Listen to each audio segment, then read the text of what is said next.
tonight with combined planning commission HDRC joint meeting. So either Laura or Tia, roll call. Chair Hyatt, Yes. Vice Chair Kramer, Here.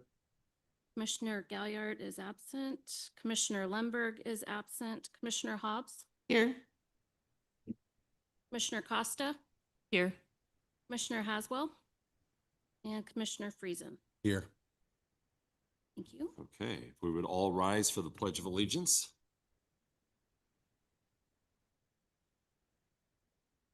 Pledge allegiance by United States of America. Republic. Nation.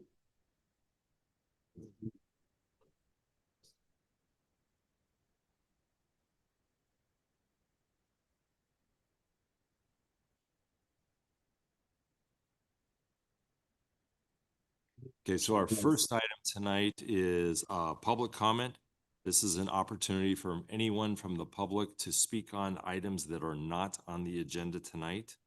And we have two public hearings tonight. The first public hearing is the Historic Design Review Permit for the Hink Block, which is 818 through 846 Lincoln Way. The second agenda item that the Planning Commission only will address is the vesting tentative subdivision map extension for 975 and 1055 Collins Drive. So is there anyone from the public that would like to speak on something other than those two items? If so, now would be the time to do so. Not seeing anybody rise for that. And we have no public comment. That brings us to approval of minutes. And we have minutes from two of our last meetings. One is the minutes from the January 20th meeting. The other is from the February 17th meeting. And just before we started the meeting tonight, Laura Stewart passed out revised minutes for the January 20th meeting.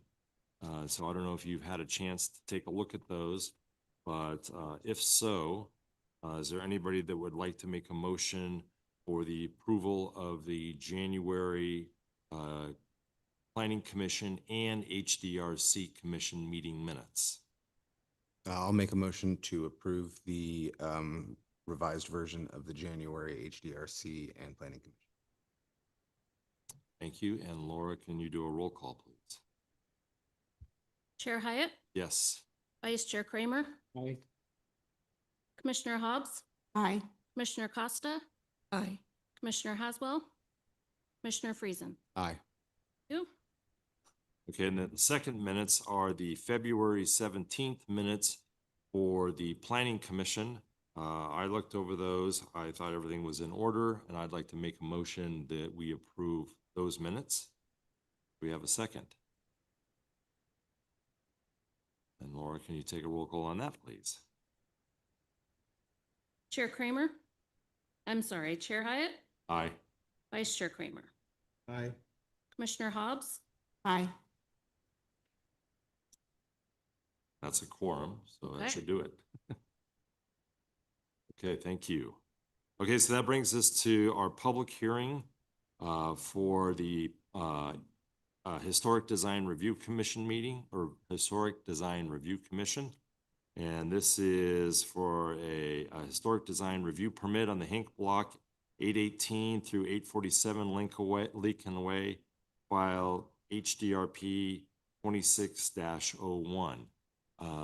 So as a reminder, the process that we take here, this is for anybody in the public, is the agenda item is announced and staff will report on the agenda item. And I'm not sure if Laura or Tia will report on it. Can I interrupt you for a moment? Absolutely. The applicant for this is on her way. She's running a little bit late. Would you have any opposition to flip-flopping since No our problem. representation for the public hearing on the Planning Commission side is available? No problem. Do Okay. I need to officially adjourn and then reconvene as the Planning Commission only? I think we should. I mean, Okay. because that's a normal That's practice, what proper we way to do, and do then it. open it back up under Planning Commission for the public hearing. If Historic Design Review is okay with that. Yes. Okay. Okay, so then I guess I'd like to make motion to adjourn the combined Planning Commission HDRC meeting. We have a second? Okay, do you need a roll call on that, Laura or Tia? Or are we okay with that? Oh, we're good. Okay, Adjourn. so then let's You wanna reconvene. Reconvene is the Planning Commission only. And I believe, Laura, you need to do a roll call for the Planning Commission, correct? Yes. If you could- Chair Hyatt, Yes. Vice Chair Kramer, Here. Commissioner Hobbs, Here. and Commissioner Galliard and Lemberg are absent. Okay. So let's move forward with our public hearing for the Planning Commission, which is the vesting tentative subdivision map extension for 975 and 1055 Collins Drive. The sequence here on this is that staff will present on it. After staff presents, the three planning commissioners have an opportunity to ask staff of questions. That is followed by public comment. And so anyone from the public can make comments on this item. Towards the end of that, we would like the applicant to address the commission and to let us know what the applicant's thoughts are. We then have a period of time where we can ask questions to the applicant if necessary. And that is then followed hopefully by a motion, and we move forward that way. So with that, would staff like to present on this extension? I would, since I'm so familiar with it. Good evening. I think a lot of us are, actually. Chair Hyatt, Commissioners, Tia Klump, your Planning Director. Tonight, I'm here to present the vesting tentative subdivision map extension for the Collins Drive subdivision project. This would be the extension 4. As you recall, I think this is our third consecutive year for the 1-year extension. The applicant is requesting approval of the vesting tentative subdivision map extension for the project located at 975 and 1055 Collins Drive. The request provides a 1-year time extension for the developer to subdivide the 28-acre site into 65 single-family residential lots.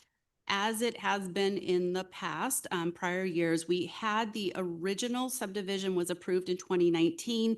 It had the map approval in 2021.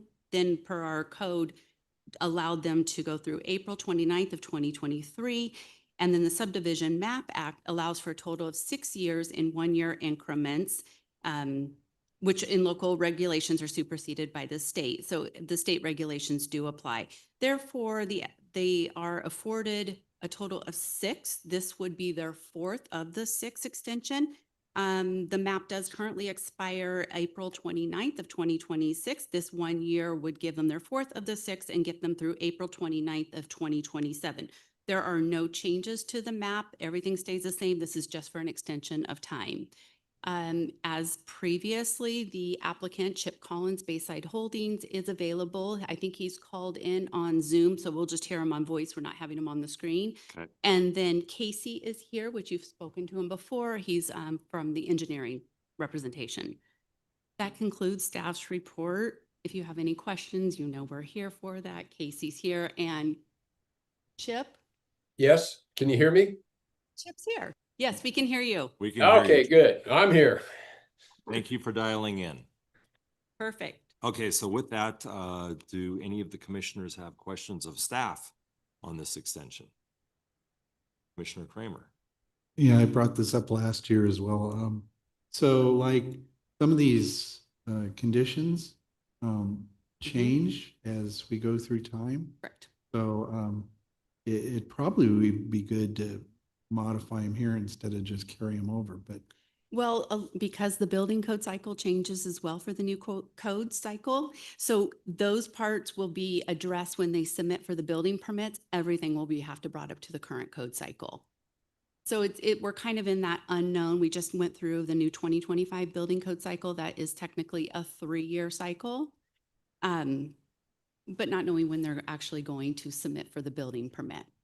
If we are going to do conditions of approval through the public works side, then we probably would have to bring it back for modifications to those original conditions that were approved by Planning Commission in 2019. So it is something we can talk about because this has been going on year for year. Mhm. But as with anything, once you submit an application, you have to adhere to the current code cycle. Yeah, so if this comes up for extension again, it might be good to kind of look those over to make sure there's no confusion. Yeah. And that they're brought up to speed. Let's hope that this is the last one. Well, yeah, but anyway, that just a comment. Yes. Correct. I agree with you. I hope this is the last one, but isn't it correct that they have 2 more years worth of extensions that they could apply for? That is if Yes, necessary? this is the 4 of the 6 per the MAP Act. Right. Okay. Commissioner Hobbs, do you have any questions? And actually, I don't have any questions either. So, and doesn't appear that there's anybody from the public to comment on this. And so, And we did not receive public comment back on the noticing as well. okay. Which I think was the case last year as Mhm. well, if I Yeah. remember correct. Okay. So then, Commissioner, or if Chip Collins or Casey, if you would like to make comment on this, approach the podium and let us know where we stand with this. Okay, Chip, if you can hear us, if you want to speak and Sure. let us know with your Sure. project. Yes, the Bayside Holdings continues to be committed to developing the property. And we have a broker we have worked with for some time to market the property. What we're trying to accomplish at this point is a joint venture, so we can develop the property together with the developer. I think, as you know, it's a great property on the hill, but it is an expensive property to develop from a grading standpoint, moving the dirt. You know, the market has kind of shifted. We just missed it back in 2019. We went into the COVID years, and it hasn't recovered to the extent that we need to be able to really work with a development entity to develop that property. Interest rates as they are, construction rates up, but we are actively trying, we're working towards that. And in the meanwhile, we have a property manager who is looking after that property on a daily basis, patrolling it. We've had people in and out of the 2 buildings, not for very long, because we get them off the property and re-secure the property if they break in. So we're looking after things. I think we are in good stead with PCWA. PG&E, we have given them actually 2 different easement rights so that they can park equipment down on the property, down near the street, so that they can take care of some of their utility work. So we've worked with them on the property. We're certainly trying to be a good corporate citizen as we continue to to market this property on some kind of a joint venture basis so it can be developed. Rest assured, we are moving towards that end.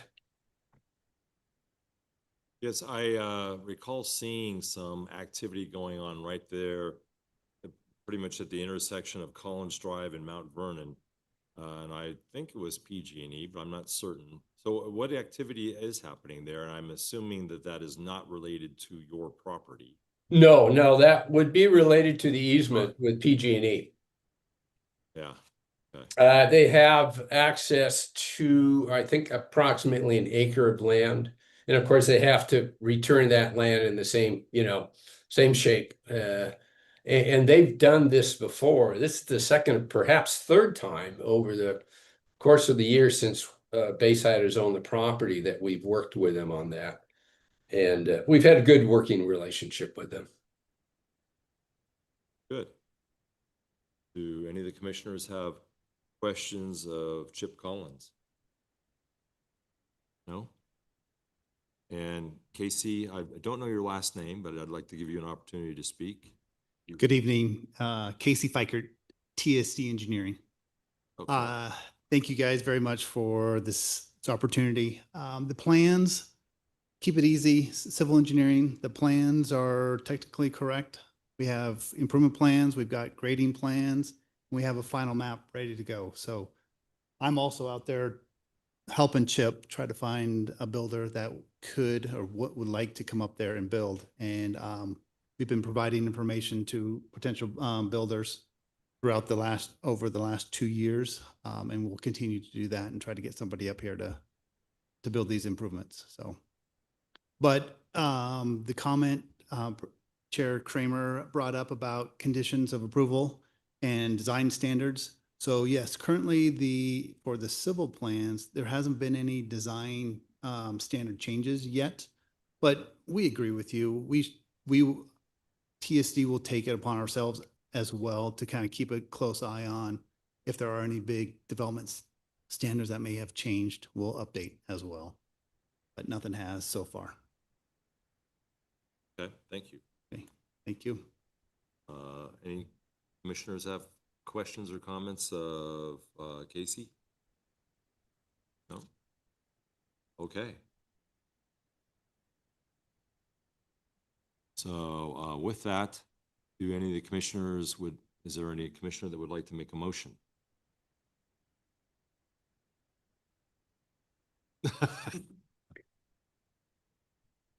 Go ahead, Make a go ahead. motion to extend the 1 year. Okay, and I will second that motion. So Laura, if you would take a roll call, please. Chair Hyatt, Yes. Vice Chair Kramer, Aye. Commissioner Hobbs, Aye. and Commissioner Galliard and Lemberg are absent.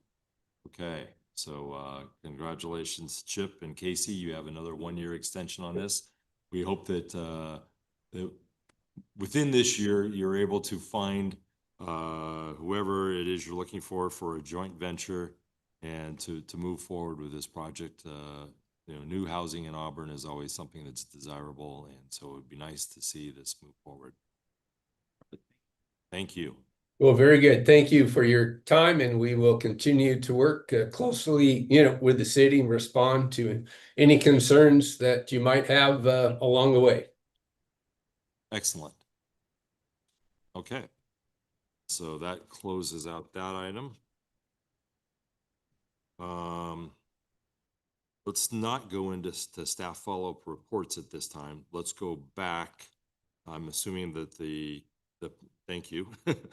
So let's go back and let's close the Planning Commission meeting.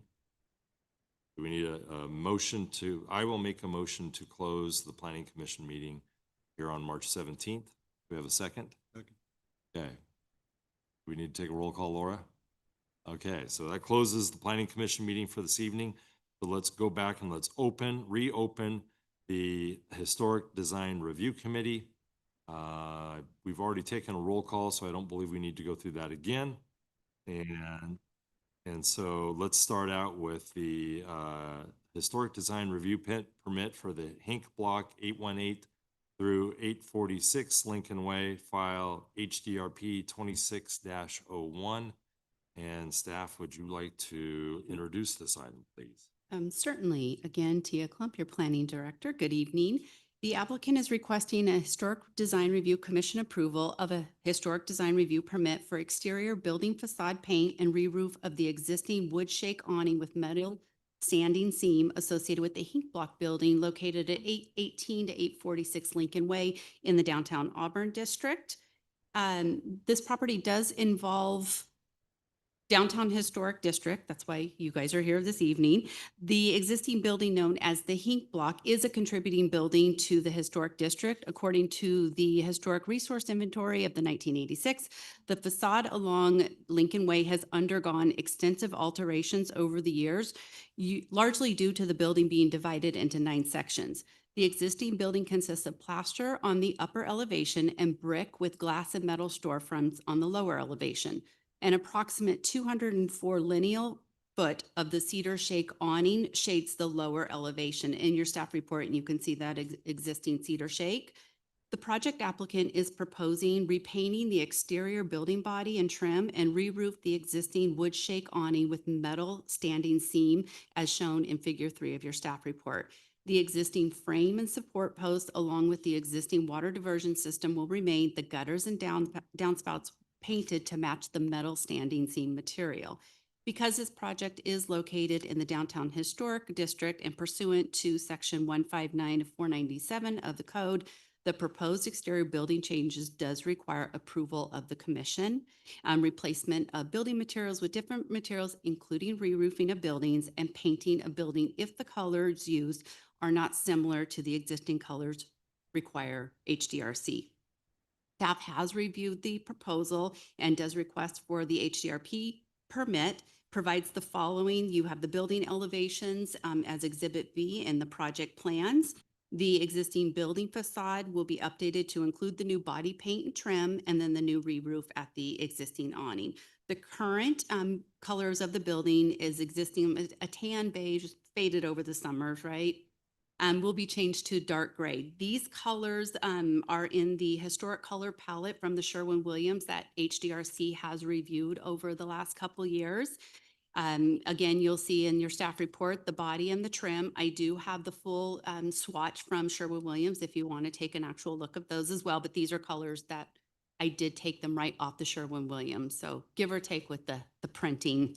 The existing brick and storefronts will not be painted. There is no new exterior signage being submitted at this time. The existing signage, including the Hink building sign, is to remain as is. We have reviewed the plans with other city departments. The only ones that are requiring any additional permits, which will be listed in the conditions of approval, is Public Works for a encroachment permit for any work that's being done in the public right-of-way. And then building, of course, will require the applicant to obtain a building permit for the re-roof of the awning. Staff does find that the work is compatible with the existing building and the historic preservation architectural guidelines. I have noted just a couple of those commercial design guidelines, item 1 and item 7, that reasonable efforts have been made. I do want to note that the cedar wood shake that is there is actually by our local adopted ordinance is prohibited as a building replacement because of the fire code and WUI. So even if they wanted to replace it, they could not do like for like as it is an existing. The metal standing seam, if you look 2 properties down, I think it's the Gomez building. It used to be the Arts building. I think they had it done 20 years ago. It's very similar to that standing seam in the darker color. There is a portion I do want to point out where next to Roper's, the building, although the awning extends over those 2 storefronts, that is a separate adjacent building that the applicant and property owner is working with that property owner and will continue that. So that's included in the 204 lineal feet of that awning. Staff, again, we do recommend approval on this. I think it's a great change to the city, and we're hoping that maybe across the street in the same district that maybe they might look at it too and want to do that standing seam. So it's a great improvement, but that does conclude staff's report of this. Staff is available. We also have the property owner and the applicant. Sue Thompson is here. She can take any questions that you may have as well. Okay, Okay. thank you. Questions of commissioners? Staff? Commissioner Costa? You noted when you were speaking that it was a contributing structure, but I didn't see that in the staff report. Did I just miss it? I just yes. blinder than a. It's a contributing building to the historic district and it's in the inventory. So it's in the inventory as a contributor, but it's not on a registry. But is it in the report, the It was- agenda Mhm. for this? Where? For that. I This one? Yeah, I knew I just was losing my That's okay. mind. It's on page 2. Section Mhm. that says background. Yeah, under background. Right? Oh, I okay. do have a copy of It's the second. the inventory if Yep, you would got like it. to see that as well, Jennifer. No, it's okay. I just was, Okay. that was one of my questions because I Yep. apparently missed that in my That's reading. okay. Thank you. Any other questions, Commissioner Costa? No? Commissioner Kramer, I saw that you had questions. Thank you.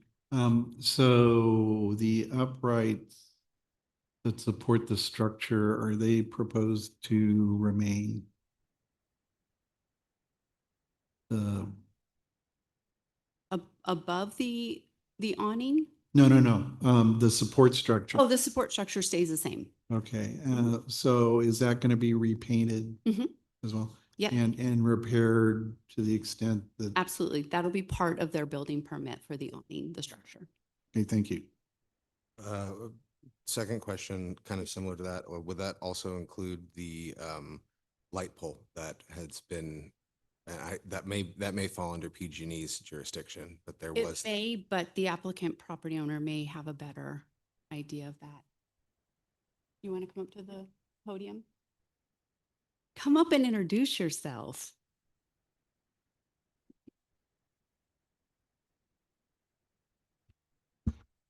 Thank you for hearing me.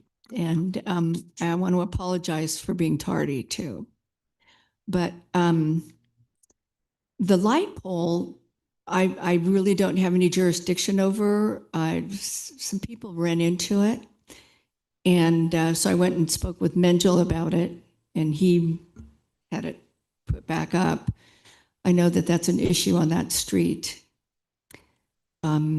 I don't know what I could contribute to it. Who contacts PG&E? I'm assuming it's a PG&E.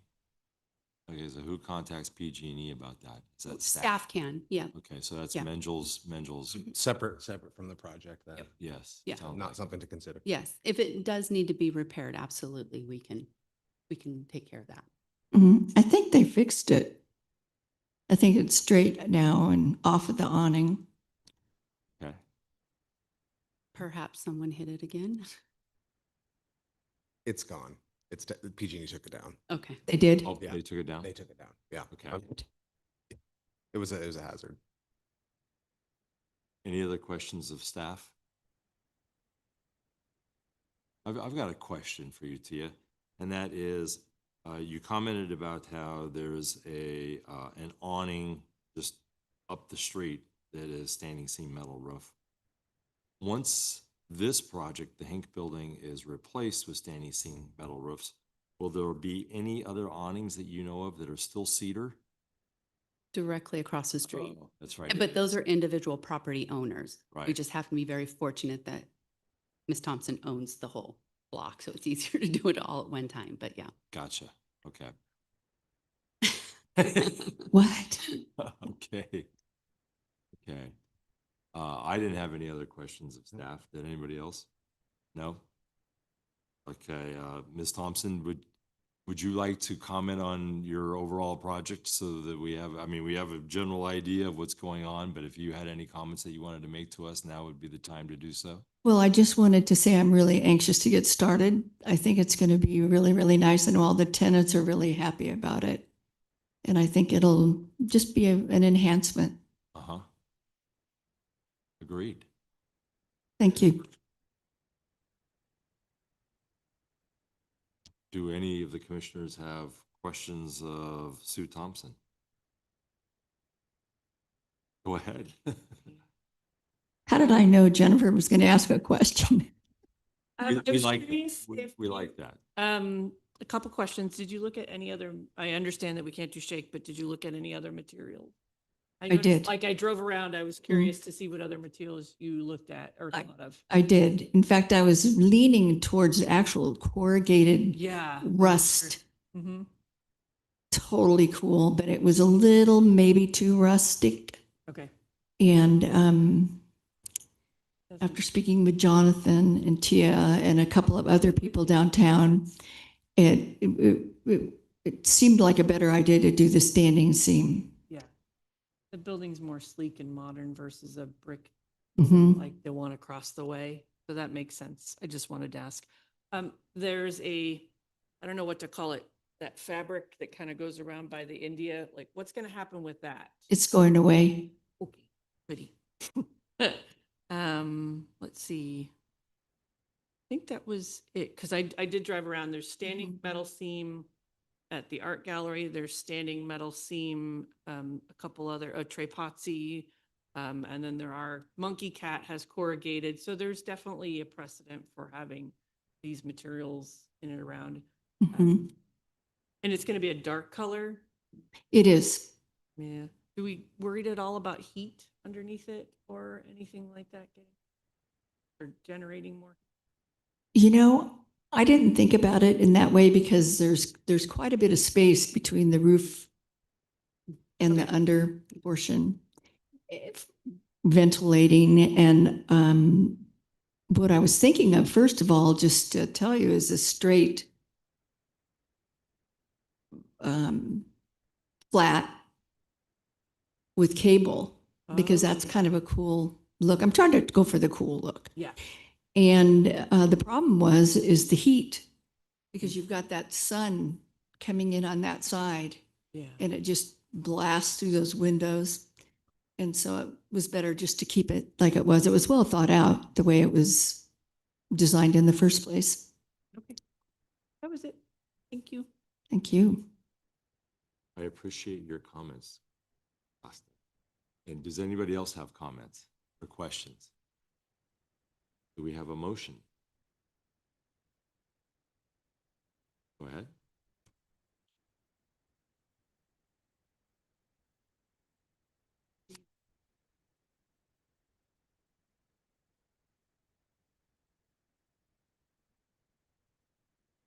So Can you turn on your you've got- mic? Use the language, So read from.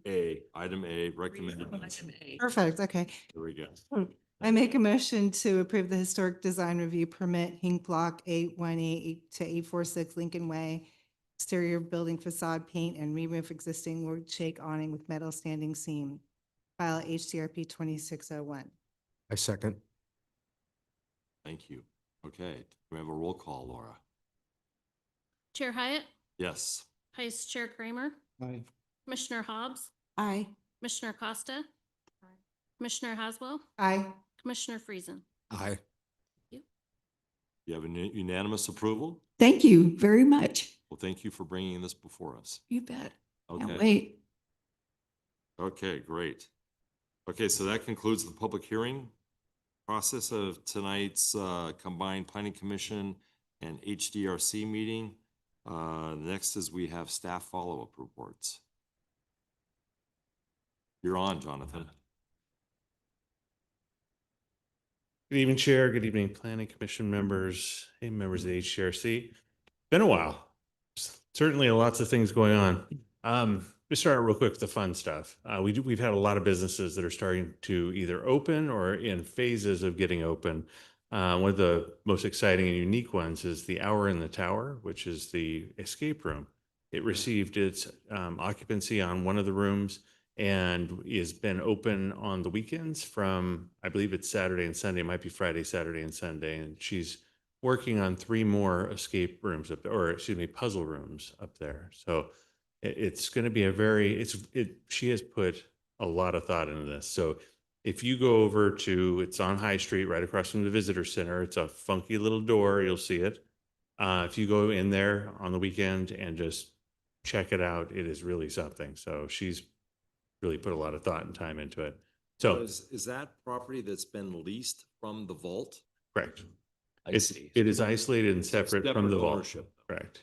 And actually, there's another 1,000 square feet in the back there that is still available, which we're searching for somebody to occupy at some point. Something obviously we want to that, would have some harmony with the things that are going on there, especially considering there's different hours and operating noise and things like that, parking standards that we want to consider with whoever that host is or whoever that tenant's going to be.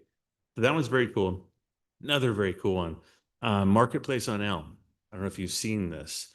It just got the signage up. It just got painted. It is right behind Rowdy Randy's.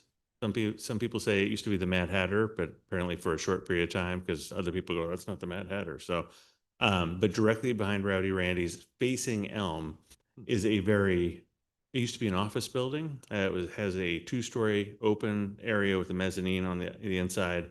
They are opening up the mezzanine area because before it was sheetrock walls with small peekaboo windows. They're opening that up, putting wrought iron in. They redid the drop ceiling, so it looks much more regal. They put chandeliers in the middle, and it's going to be, for lack of a better term, kind of a world market vibe.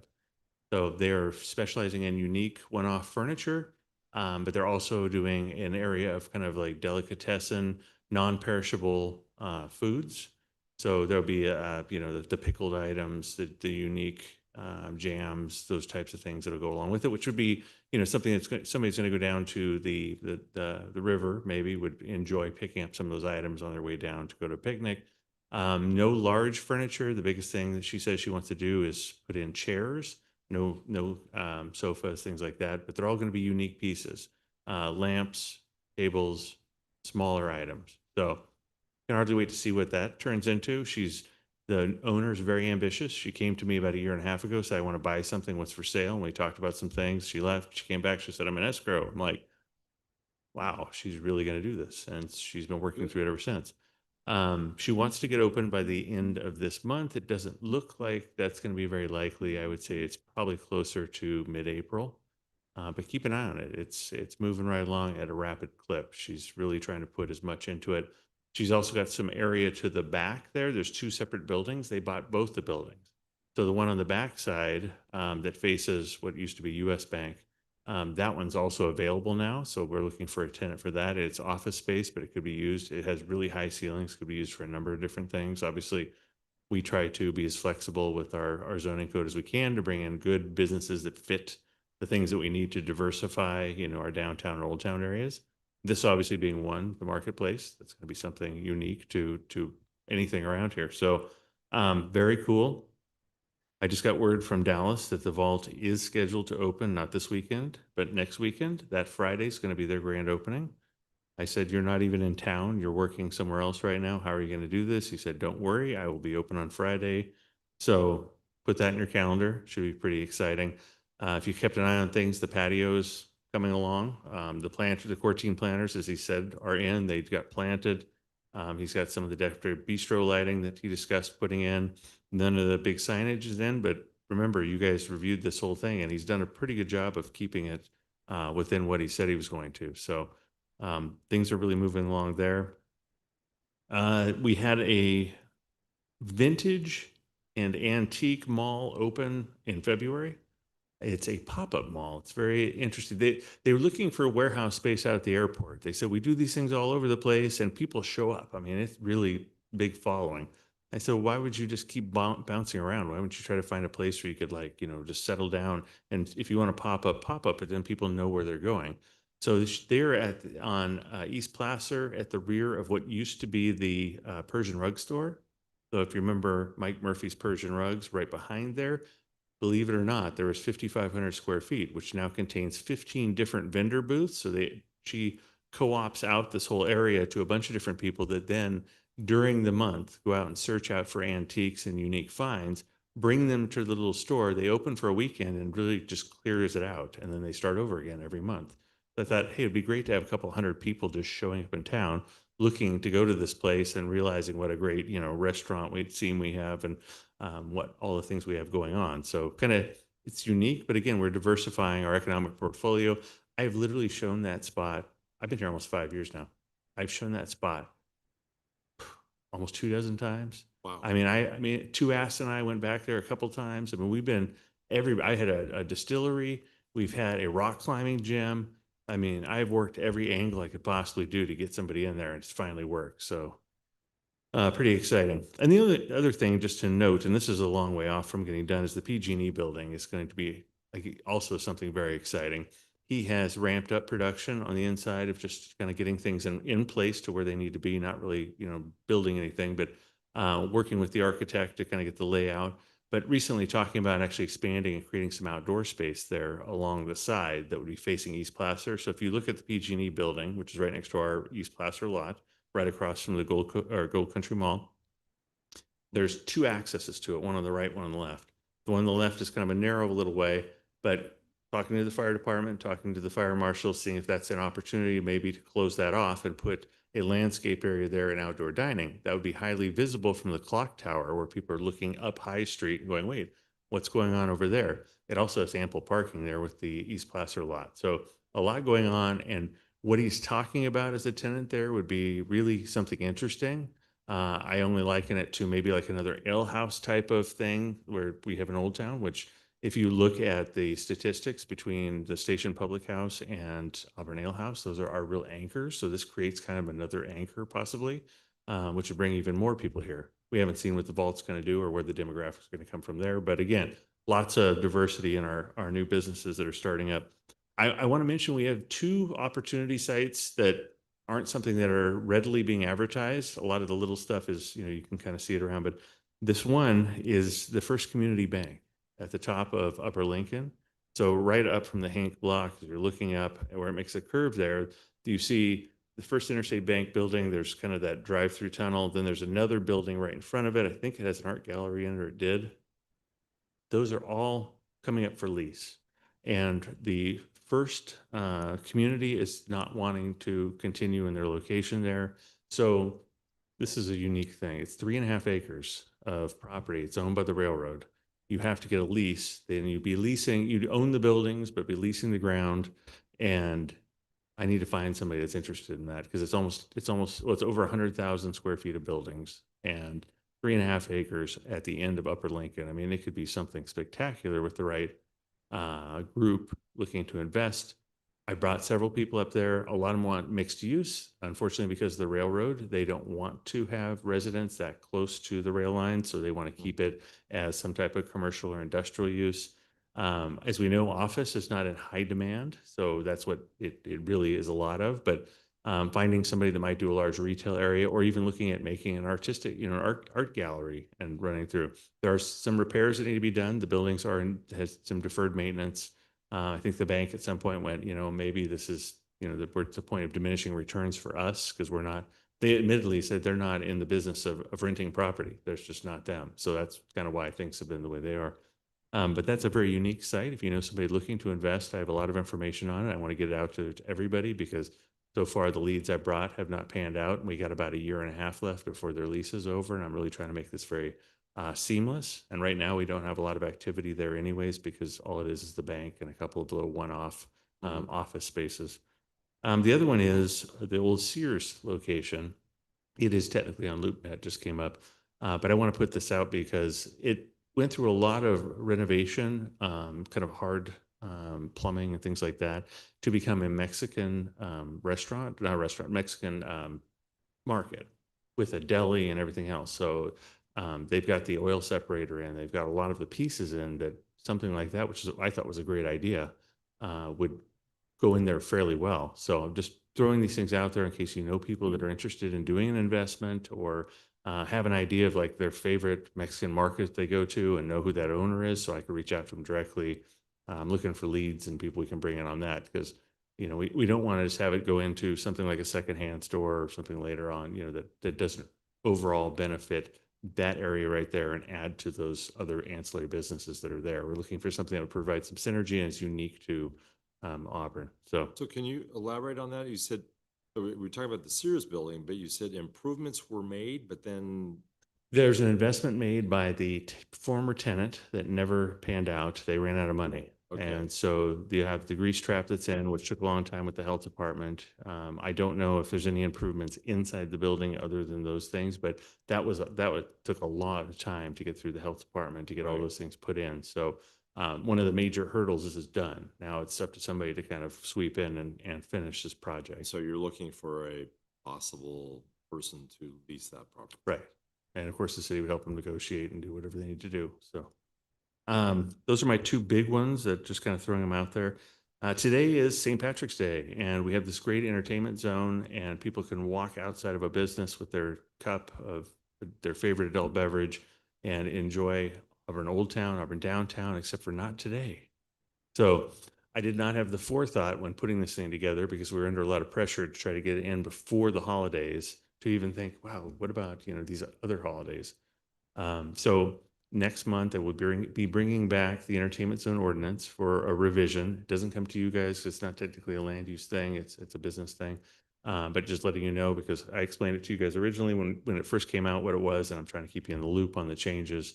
But that one, we're going to look at adding holidays like the 4th of July, that doesn't always fall on a weekend. I mean, there's all these big ones that we really need to be thinking about. New Year's Eve was not on a Friday through Sunday this year. So really looking at how we address those. I've talked to a lot of the businesses. They want to see maybe even doing like spring break, figuring out what that looks like, our local spring break, if we could bring people more in that way. There's ski and skate week. Does anybody know what that is? Because that was a real big thing. People brought up a ton of, like, when they're going up to the mountain, they bring their kids. They spend a lot of time here, and then they want a break. And the parents usually do go in and have lunch and just, hang out for a little while with the kids. This would give them something maybe to hang out a little bit longer and do some more shopping. So we're looking at those changes, and beyond that, nothing really substantive. Big.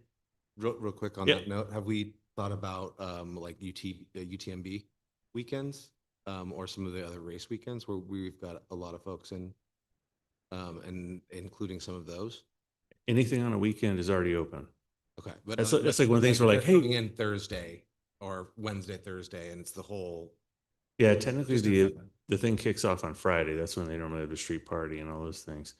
But I mean, all this is why I throw it out there just to get ideas. Because, the idea of just wiping out the whole, like, let's just do it 7 days a week is right now for law enforcement is in a comfortable position to be in. So we're still in the position of trying to see what happens. We open this thing up and it's been very successful in not having a lot of trouble, which is great. But at the same time, it rained the past 3 months. So this last weekend was our first real weekend of sun. And so we're kind of easing into what this could be going forward. When we get to spring break, when we get to school out, we're gonna have a lot more people in town. So seeing what kind of issues we run into there. So we are looking at expanding it. To what extent, I can't tell you at this point. Will we maybe have a block, like a whole week where we do try it out? Maybe it's Thanksgiving week, something like that, where we throw it out there as a test case to see what a 7-day period goes, especially under duress, which would be a lot of people in town, and how law enforcement is able to handle it, how our businesses react, and how that works. So that will be coming back in ordinance form to the city council next month. I have several other ordinances I'm working on. It's funny because Sue is here. You remember, it's been 2 years now. We came with the form-based code. And one of the things in the form-based code was allowing people to paint their buildings. Michelle Reeves was here shortly before that. She said, let them paint, She showed all those pictures of European towns with different colors and how unique they are and how they stand out. They're all old historic towns. She kept reiterating that, paint is a temporary condition. It's there for a few years, 10 years, and then you repaint again. So we should be flexible in how we apply that. We didn't open the door with the form-based code. What we did is say, okay, fine. If you, just like what we discussed tonight, if you meet the Sherwin-Williams, or use the Sherwin-Williams color palette for the historic colors, then you would be granted to go forward with your paintwork. I'm looking to bring that back. The form-based code is not dead, where we have time that it's out there, but I'm really trying to get ahead economically and having people invest in town. The first thought I had was actually doing a moratorium temporarily on the paint requirements for Old Town, downtown, just to see if I could stimulate some people doing some projects and doing some investments. Like I said, Sue on the Hink Block area, and that's the first real investment we've had in a long time. Before Jordan did, I think it was, with the Hillmont, I think we're almost 30 years before we had any type of major capital investment on Upper Lincoln there. So just trying to find ways we can incentivize. Old Town and downtown are really interested in doing some type of facade improvement program, but it makes it hard if you don't have some, I don't want to say gimmicks, but some things you can go to them and say, hey, listen, if you do this, we can buy the paint and get you going right now. So this will be coming to you at some point, looking at creating standards that would apply just for paint work if they meet the paint requirements of Sherwin-Williams. I did throw in, not a lot of places have the historic color palettes, but Benjamin Moore has a really nice one too. I put those two in there. That's not to say you guys know that you don't have to buy the paint from Benjamin Moore or Sherwin-Williams. It's just the colors. You can have mixed anywhere. But I would note that Sherwin-Williams is in town here. They are a contributing business, and Ace Hardware carries Benjamin Moore paint. So you can get those things here. And we encourage people to do so. So we'll be returning with an ordinance. It's already in draft form. I've sent it off to legal for review. That'll probably be the first thing you see from me coming forward here in the next. The ordinance, which ordinance? This will be an ordinance to amend our historic design review provisions just specifically for paint. Okay. We also may be looking at doing some like awning cover requirements where there's just limited specificity where people can actually, because right now it says, you can replace it with what, like for like, but like we point out tonight, that the shingles it doesn't meet fire code. There's a lot of things that don't meet fire code now. We don't want a 3-tab going in. We want to be able to say, hey, if you're going to do these very specific, like, standing seam, or if you're going to do some type of masonry roof. And one of the things I'm experimenting with is, well, how do we make a qualifier for this if we're going to do it more of a ministerial process? So what I'm looking at is putting an ordinance that if you can go either left or right linear feet from the existing storefront, and you can find another structure that has that, chances are it's been reviewed in the last, look at the Gomez or what is it called? The general, what's it called? Gomez? Yeah. So that one was done about 20 years ago. It still looks great. And if you have buildings like that are in the same, right next to you, then by all means, using the same type and texture should be allowed. Again, paint's really temporary. Roofing is also temporary. It's one of those things that, gets removed and replaced periodically. Trying to incentivize people to protect historic structures was the goal of that, especially just trying to make it easier for people to say, okay, we don't have to go through a design review process because right now we have 3-tab up on a roof and we really want to do rolled PVC, which is the way to go. You can't see it from the ground, but here, this would be something quick and we're running into the rainy season. We got to get it done. This would provide them an avenue for that type of improvement. But you get to look at it. So this is just save your questions. It's coming. Per a lot of the new business owners in town, we're looking at removing the moratorium on food trucks. Another one that'll be coming to you. This is a land use thing. Not on street, just on property. There's 2 different provisions in our ordinance that say that you can't have an Old Town and Downtown food trucks on street. There's another provision that says in Old Town, Downtown, you can't have food trucks on private property. The business owners want to have food trucks ancillary to their businesses. Some of them for support, some of them just to have there for events that they're going to prepare for during the summer, something like that. The station public house, if they wanted to have something that expands beyond what their kitchen capability is, they could do it. So it would be providing a temporary provision with certain guidelines in there so that people can't just come in and park one like Kiki's Chicken for the rest of its life, park there. It's going to be something where it would have to be tied to the property. It would have to be tied to the business. It wouldn't be on a vacant property. It had to be associated with another use on the property. And I'm even thinking about going so far as to having the actual property owner acquire the permit. So we know that there's really a lot of connection to them wanting to bring it on the property and not just having somebody show up with a food cart or something in front of one of our brick and mortars. So that will be coming to you here very soon. Cannabis is still out there. We are working on the cannabis ordinance, but right now it's paused. We have gone through every echelon of environmental review for this. And now we're looking at probably midsummer before it comes out. And we're we're coming to you with an ordinance. And again, this is what we're moving forward with. So that one's still a ways down the way. The only 2 other things are the plans. We have the active transportation plan. So that one should be wrapped up in May. In fact, it has to be per the grant we have. So we will have a final version of that coming out very soon. That's for the, bike, ped, safe intersections, things like that. Chair Hyatt's been involved in review and input on that. And then of course our general plan, which will be coming out. Right now it's tracking on about the July timeframe. We keep throwing some things in there that slow it down. That was supposed to be in June, but I think we're more realistically looking at something towards July at this point. Any questions? One of the things you stated is form-based code, and I think you said form-based code, it's not dead. It's not dead. What, can you elaborate on that a little bit?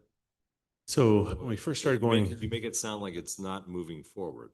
no, it's just, it's languishing out there. Excuse me? Oh, languishing. Yes, it's still there. It's just hanging out. One of the things we ran into was because of the age of our current environmental document with our general plan, it was advised by legal counsel that we should hold until we get through the general plan and anticipate putting the provisions into the EIR for our general plan update, which we've done. So once we're done in July, then we can come back and revisit that. So that's just on hold.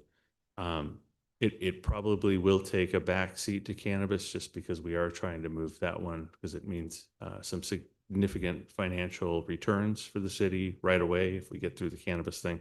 Plus, it's going to take a lot of time to get through the process. So we'll probably initiate that before we initiate form-based code and then come back and do form-based code probably early next year. Okay, thank you. Yeah. Yeah. So, with regard to the, Yeah, you got a real hot mic there.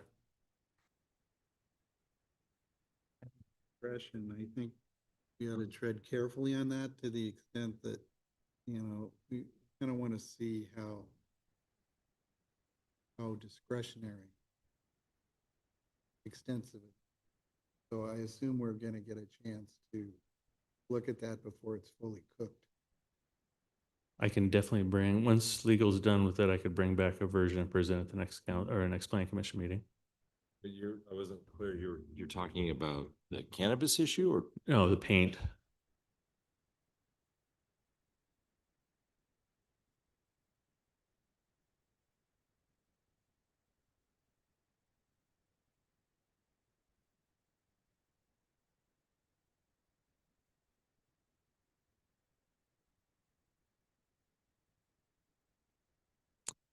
Yeah, if you're referring to the paint provisions, there's an exemption category already in the historic design review, and it adds a third exemption there for paint that meets the Sherwin-Williams color standards or Benjamin Moore. And I would be happy to distribute that at my next update if I can get it back from legal.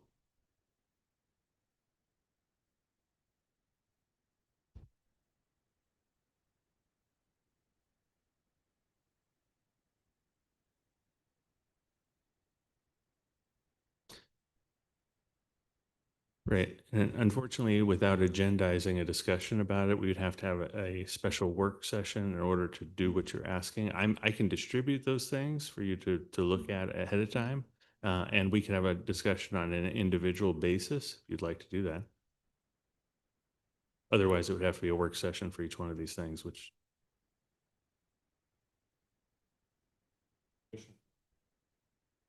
Is there something in specific? I mean, we're talking about the paint. We've talked about, I'm not crystal clear on which item you're referring to. Specific.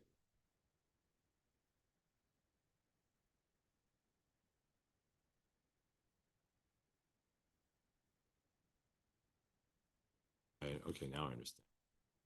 I'm not done with the food truck discretion part of it. So I can't give you anything. I'm just giving you an update that those are the things I'm peddling in the background.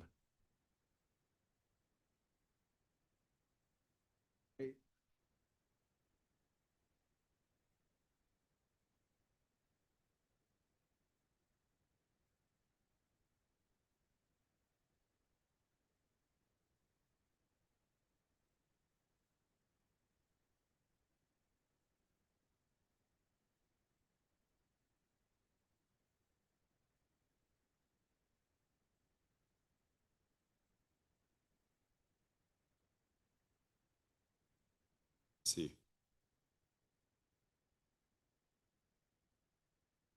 I will continue to return to planning commission meetings and update you on all things. thank you. The other commissioners have comments? Were you finished? That was it. Yes. Did you want more? No, thank you. Appreciate you keeping us updated and informed, and I think this is good to continue to do this in the future.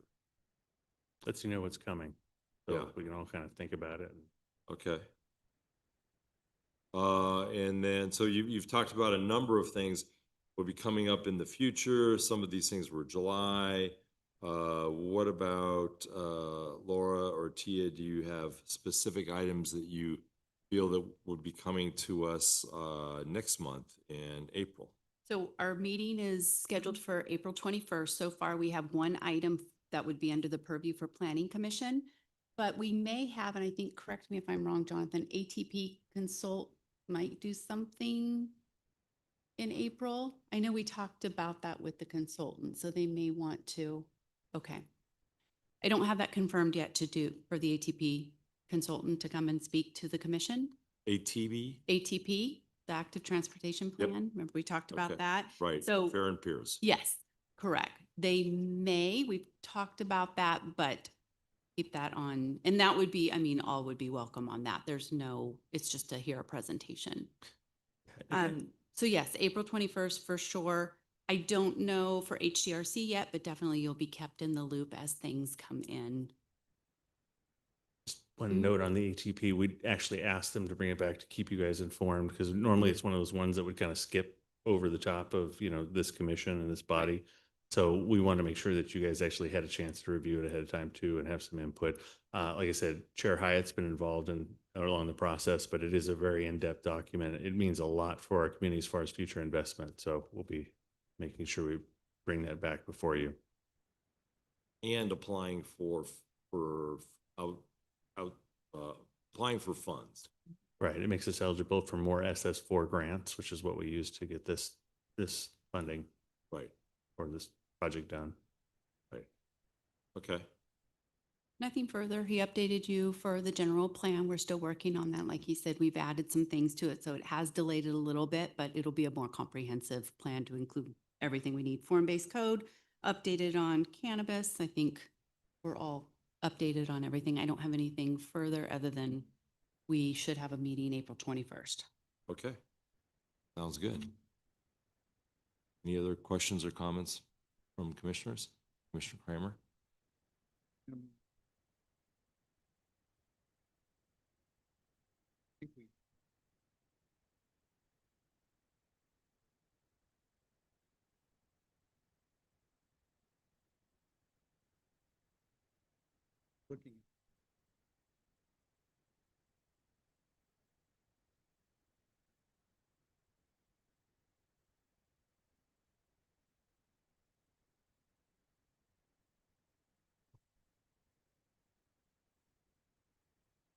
Okay.